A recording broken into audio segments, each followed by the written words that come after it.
All right, today we're diving into a handshake that could literally be worth hundreds of billions of dollars. Yeah, we're talking about the massive, and I mean long negotiated, free trade agreement between India and the European Union. So what could this actually mean for everyone? Let's get right into it. Okay, so I want you to picture this. It's January 26, 2026. India is celebrating Republic Day. You've got the incredible parade happening in New Delhi. But this particular year might be remembered for something way bigger than the military might or the cultural floats. Why? Because this is the rumored target date for an absolutely monumental announcement. You see, the European Union's chief, Ursula von der Leyen, could be the chief guest that day, and that would set the perfect stage to unveil what might just be the biggest trade deal in India's entire history. Now, you've probably heard the term Free Trade Agreement, or FTA, thrown around a lot. But what does it really mean?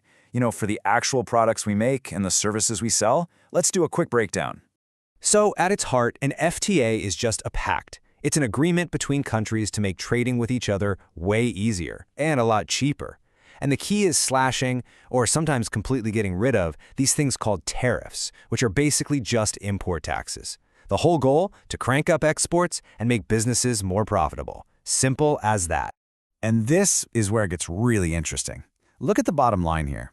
Before an FTA, an Indian company trying to sell in Europe gets hit with high taxes. That makes their stuff more expensive for buyers over there. But after an FTA, bam! Those taxes drop to almost nothing or even zero. And this gives the Indian company a fantastic choice. They can either drop their price to grab more customers, or they can keep the price the same and just pocket that extra cash as pure profit. It's a classic win-win situation. Okay, to really get a grip on just how massive this deal is, we have to look at the money that's already changing hands between India and the EU. I mean, the scale of this partnership is already huge, even without a formal deal in place. Right now, the trade in goods flying back and forth between India and the European Union is worth a staggering $136 billion every single year. And that's our baseline, folks. An FTA is designed to make that number just skyrocket. And this chart breaks it down for us perfectly. You can see India is currently exporting about $76 billion worth of goods to the EU. And on the flip side, we're importing about $61 billion from them. So India already has a trade surplus, and the idea is that this FTA would make that gap even wider in India's favor. So the big question is, who wins? If this deal actually happens, which parts of the Indian economy are going to see the biggest payday? Let's get into the specifics. This right here is the headline. Just imagine for a second you're a clothing exporter, and overnight, a 16% tax on every single thing you sell just disappears. That is the kind of game-changing stuff we are talking about. Without a doubt, the single biggest winner here would be India's gigantic textiles and garments industry. Right now, duties can be as high as 16%.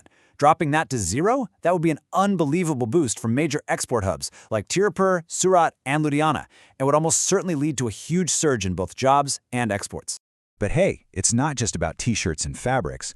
Other key sectors are also lined up for some major gains. Think about it. India's pharma companies, engineering goods manufacturers, and the leather industry, they would all find it so much easier and so much more profitable to sell their products all across Europe. And look, the story doesn't stop with physical things being shipped in containers.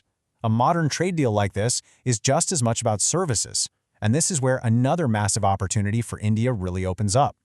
Yeah, for India's absolute powerhouse IT sector, this FTA could unlock billions, with a B, of dollars in new contracts. Think about it. Easier access for Indian professionals, simpler rules for moving data across borders. It would open up a massive new market for everything from IT support to the most high-end consulting work.